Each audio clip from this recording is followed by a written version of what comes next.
격려와 위로의 사람, 사도행전 11장 24절입니다. 바나바는 착한 사람이요 성령과 믿음이 충만한 사람이라. 이에 큰 무리가 주께 더하여 지더라. 아멘.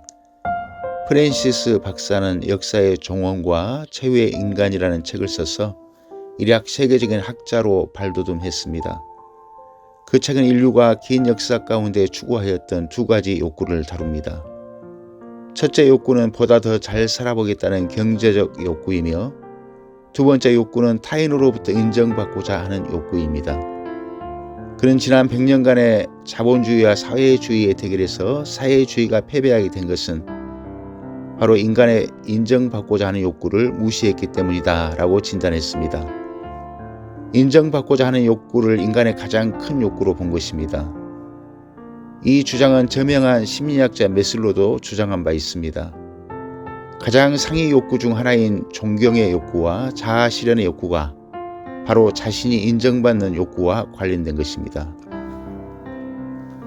그래서 타인에게 인정을 받을 때 사람들은 행복감을 누리게 되어 있습니다.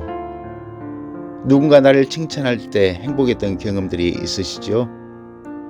그렇다면 반대로 타인의 인정을 받지 못하는 것은 큰 상처와 불행을 야기할 수도 있다는 것을 알 수 있습니다. 그래서 사람들은 자존심이 상하게 되면 큰 상처를 받거나 마음을 닫게 되는 경향이 있습니다. 나에게 경제적인 손실이나 물리적인 해를 끼치는 사람보다 나의 자존심을 상하게 한 사람들이 더 용서하기 어려운 것이 사실입니다. 아무리 보잘것없어 보이는 사람도 자존심의 상처를 받고 자신이 무시당한다고 생각할 때 그는 큰 아픔과 동시에 상대에 대한 분노를 경험하게 됩니다. 심지어는 원수가 되기도 합니다. 그러므로 아무런 이유 없이 누군가 우리를 증오한다면 무심결에 그의 자존심을 상하게 했을 가능성도 있지요. 상대방을 인정해주고 격려해주는 사람은 그러므로 타인을 행복하게 해주는 사람입니다.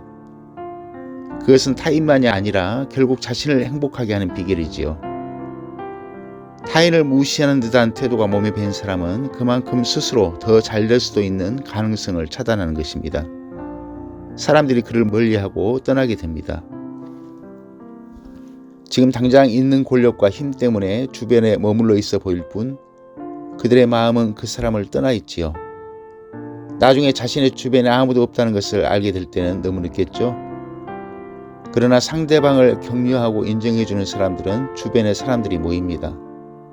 그리고 그들과 함께 좋은 일들이 일어나기 시작합니다. 올해 아무 조건 없이 가족과 지인들을 칭찬해 보십시오. 1년 후에 많은 것이 달라져 있을 것입니다. 누구나 칭찬받을 만한 점이 있지요. 그것들을 볼 줄 아는 것이 성공하는 사람들의 지혜입니다. 성경에 보면 바로 이러한 인물로 바나바가 있습니다. 그는 언제나 상대방의 능력과 장점과 좋은 점을 보고 인정해주며 격려해주는 사람이었습니다. 좋은 사람이었습니다. 그를 통해서 위대한 사도 바울이 탄생했습니다. 바울을 알아보고 인정해주지 않았다면 사도 바울도 없었을 것이요. 그렇다면 기독교 부흥의 역사도 없었을 것입니다. 그러므로 바나바가 어떻게 보면 가장 위대한 기독교 선교의 사역을 일군 사람일 수도 있습니다. 하나님은 격려하는 사람들을 통해 역사하십니다. 아부한다고 생각하지 마시고 상사들과 동료들과 가족들을 칭찬하십시오. 자신이 인정받고 싶은 것처럼 남들도 인정받고 싶어 합니다. 그리고 그렇게 칭찬할 때 그들도 우리를 칭찬하는 선순환이 시작됩니다. 그러면 인간관계가 변화되고 인생이 변화됩니다. 여기에 우리 인생의 성공의 비결이 있습니다. 올해 이런 아름다운 축복의 역사가 있기를 기원합니다. 어렵고 힘든 가운데 서로 교회를 섬기고 주님을 섬기며 나라와 민족을 위해 기도하는 우리 남문의 성도 여러분을 칭찬합니다. 기도하겠습니다. 주님, 우리로 하여금 타인을 진정으로 귀하게 여기고 칭찬하며 격려하고 살 수 있는 큰 인격을 허락하여 주옵소서.